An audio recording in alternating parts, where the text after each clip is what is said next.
The kick's power comes from the torque generated by the rotation of the hips. It's the same principle that cracks a whip. Turning the hips just a few degrees forces the foot to travel a much greater distance and creates a lot of speed as it does. The longer the leg and quicker the rotation, the faster the kick. And unlike karate, Muay Thai fighters are also taught to strike with the hard bone of the shin.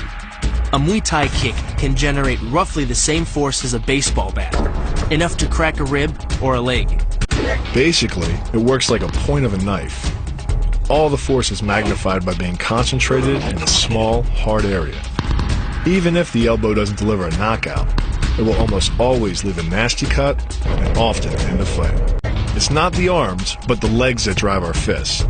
Like a piston, the explosive power of the legs is capable of generating hundreds of pounds of force, all to a very vulnerable area, the soft underside of the opponent's jaw. Like the Hanuman move, the flying knee relies on the explosive power of the legs.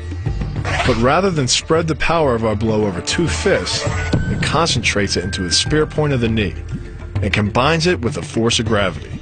It's the equivalent of hitting our opponent in the chest with a sledgehammer.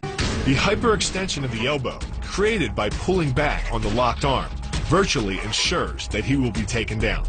The knee strike to the wrist dislodges the knife and further loads the elbow and shoulder. The technique can easily result in damage to the elbow joint, the tendons of the rotator cuff, or even a broken arm. The key to this move is turning your opponent's lower arm into a lever. By grabbing his arm during the initial attack, you set up the lever such that direct loading to his elbow joint is achieved.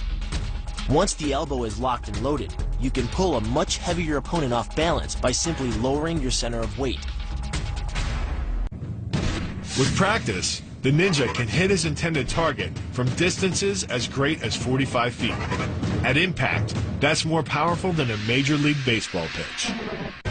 This move is more about timing and precision than power. Instead of hacking through the limb, the first strike imparts an injury just a few inches below the elbow. The sword's razor-sharp blade easily slices through the soft tissue of the attacker's arm. This opens up his defense and provides the ninja a clean opportunity to deliver the kill stroke, a powerful shot to the top of his head. The move works by using your opponent's own body weight against him. The first strike can land at speeds greater than 20 miles per hour and can stun your opponent with the same injury-producing energy as dropping a bowling ball from over 11 feet onto his torso. By using his arm as a lever in conjunction with the leg sweep, you drive your opponent to the ground. Once he is on the ground, you follow up with a devastating strike to his face. The secret to the move is wrist control. By rotating your opponent's wrist to the maximum extent of its range of motion, the bones of the wrist lock against the bones of the forearm and make it impossible to bring the strong muscles of the upper arm to bear. Then, you can pull your opponent off balance and into a potent knee strike. The combined force of the knee strike and your opponent's forward momentum can be as much as 2,000 pounds, enough to dent sheet metal. The effectiveness of the Polakaimau lies not in raw power, but in speed. By relying on your triceps to snap the strikes forward over the elbow, 3 blows can hit in 7/10 of a second.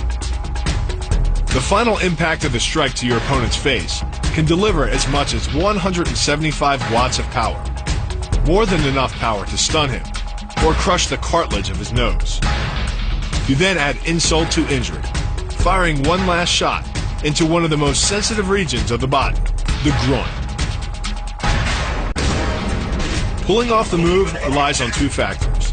The first is to combine the block and the strike into a single action. This reduces the time your opponent has to respond to just 10ths of a second. But the real focus is to aim your strike at the throat. Because as little as 76 pounds of force can collapse the larynx, the strike doesn't need to deliver a lot of force to be deadly. One blow like this and the fight is over.